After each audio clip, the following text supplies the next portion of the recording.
We're making a classic family favorite, a breakfast casserole that I just know you're gonna love. And remember what I told you on my last video where I said it's a very busy season, and gone are the days when we're trying to make very elaborate foods, and in are the days where we're making really good, solid family favorite recipes we can rely on when we're very busy or when we just need comfort food and we need it fast. This breakfast casserole has everything going for itself. It's easy, it's delicious, it's wonderful, it's something everyone loves, and it's a real crowd favorite. So if you are hosting people overnight and you have people to feed the next morning, you make this recipe, everyone will love it. It's very basic. You got eggs, you got potatoes, you got some sausage, you got some cheese, you got a breakfast casserole, and it is phenomenal. What I've got going on is browning some sausage. This is not Italian sausage. This is more of like a breakfast style sausage. I'm just using some Jimmy Dean brand, but you could use any that you like. And make sure that if it is in the casing, you take it out of the casing and you crumble it as much as you can while you're browning it. And you want it to be pretty much fully cooked through. And like I said, you could also use, oh, I lost a piece. You could also use any, sausage that you like, or you don't want to do a pound of sausage, you could do maybe a bunch of peppers and onions and diced ham, peppers, onions, and a little bacon, whatever. Just let this just be a guide. You just need a pound of your meat, protein / filling, if you will. I'm just using plain sausage because everyone likes it this way, and it really leaves room for other things to be picked at on the table. Maybe you'll make like some mini veggie quiches to go alongside or something like that, So while that's browning, I'm gonna talk you through what you'll need. You need, which I have in here, this is just a 30-ounce bag of frozen shredded hash browns that have been thawed. That's really important. And then you'll need some eggs, milk, lots of freshly grated sharp cheddar, salt, pepper, a little bit of garlic and herb seasoning. That is it, my friend. It is the kind of thing that you will love and go back to over and over again. I have a different version of this recipe using bread that I also love, and it's a great thing to make overnight so that it can just sit and do its thing. But this is just so delicious, and it does combine my love of a potato, because you guys know I love a spud. And it's just wonderful. Everyone loves it. It's a crowd favorite, and you can assemble it, pop it into the oven in about 10 minutes, and the oven does the rest of the work. So I'm just scrambling my eggs with some salt and pepper and my milk. I turned off my sausage. I'm letting that cool just a little bit. And now I'm gonna go ahead and add about a half a cup or so of my shredded cheese, and I'll leave the rest for the top.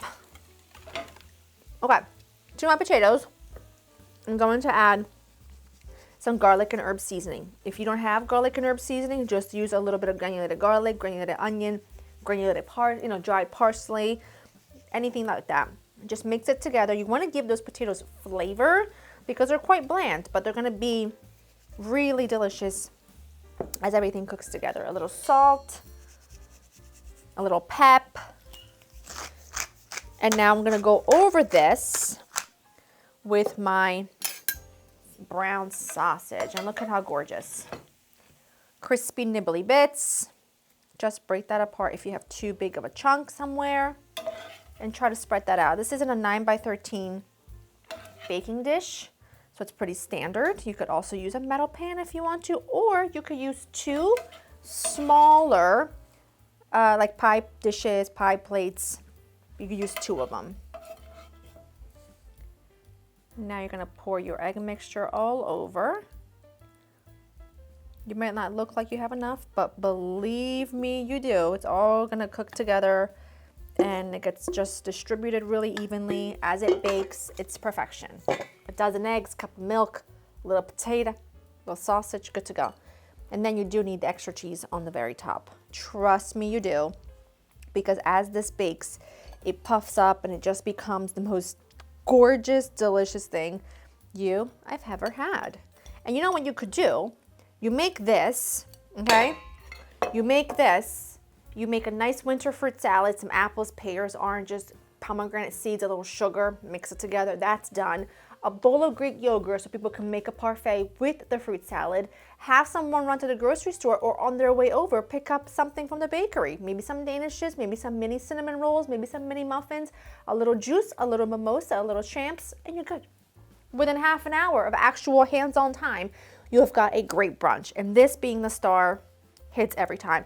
Into your hot oven an hour, 350, and I'll show you what it looks like when it's there.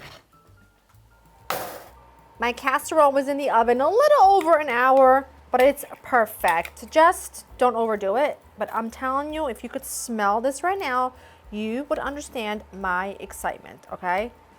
It's sensational. It's sensational. It bakes up beautifully. It has everything going for it. I'm so excited, and I'm telling you, I think a breakfast casserole is just so loved by all. And it's one of the easiest things you could possibly make, especially for a crowd.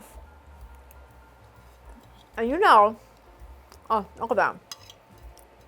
Layers of goodness.